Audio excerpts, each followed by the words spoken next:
Hi there, I'm Dr. Noel Nelson, and it's my pleasure to share a few thoughts with you today.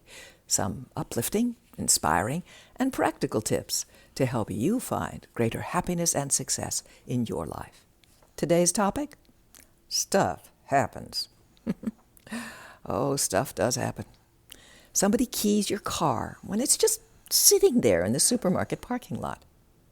You set your briefcase down for a second to blow your nose, and your briefcase is gone, stolen. Or vandals picked your house as target practice and broke all your windows. You yell out to the heavens, "What is going on? Why is this happening to me? What did I do to deserve this?" You're angry, frustrated, and hurt. You become paranoid, fearful, and distrusting of your fellow man. You begin thinking you must be doing something to attract such bad experiences. You feel stupid, inept, a loser. Or maybe more serious stuff happens. Your spouse is diagnosed with a terminal illness. Your brother is murdered in a drive-by. Your child is paralyzed by a drunk driver's hit and run. And boy, your cry gets even more intense. Why is this happening to me? What did I do to deserve this? How could God let this happen? You are agonized, outraged, and in despair. You turn inward, finding life ugly and unpleasant. You curse a God, a universe, a whatever who allows such awfulness. You don't want to live. Stuff happens. Serious stuff. Your cries are natural, understandable. The problem lies not in our original reactions, our anger, our pain, our cries to what feels like a cold and uncaring world, universe, God, goddess. These are all normal reactions to such experiences.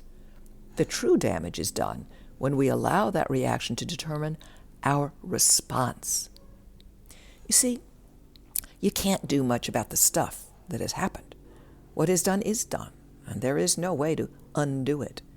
Wrapping your response tightly around the past event only serves to prolong your own pain, to reinforce your anger. By becoming paranoid, fearful, and distrusted, for example, you hurt yourself. While your desire to protect yourself is a worthy one, but because you are doing so reactively, as in, well, I won't trust anybody, they're all out to get you, you constrict your freedom. You shut out the possibility of good as well as bad experiences. Great, you reply. So what am I supposed to do? Leave myself wide open for everyone in town to steal from me? No, of course not. Recognize the need to protect yourself from future hurt, but by being proactively creative, not by being paranoid. For example, let's take the simple one, the vandalism, right? Car being keyed or your windows in your house being blown out. Find out from the local police station, for example, if there have been other instances of vandalization or minor criminal activity in the area of your supermarket, your neighborhood. If so, well, shop at a different supermarket. Park closer to lit entrances.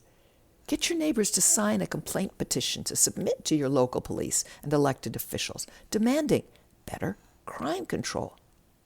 Don't fault yourself for past occurrences.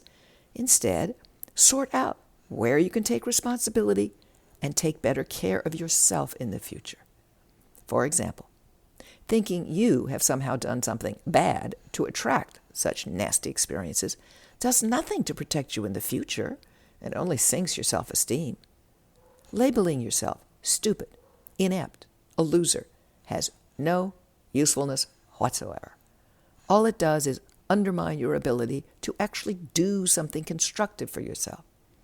Instead, figure out, for example, okay, setting my briefcase or backpack down for any reason in a busy public place isn't a good idea. If I need to blow my nose or whatever, I'll just set it down between my feet rather than at my side, where it's harder to get at. Terrific. Now you've protected yourself without damning the rest of the human race. That is a helpful response.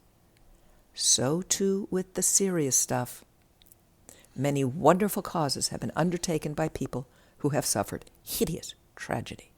MAD, as in Mothers Against Drunk Drivers, now a powerful national organization which has successfully lobbied for laws against drunk drivers, was begun by one woman who lost her child to a drunk driver.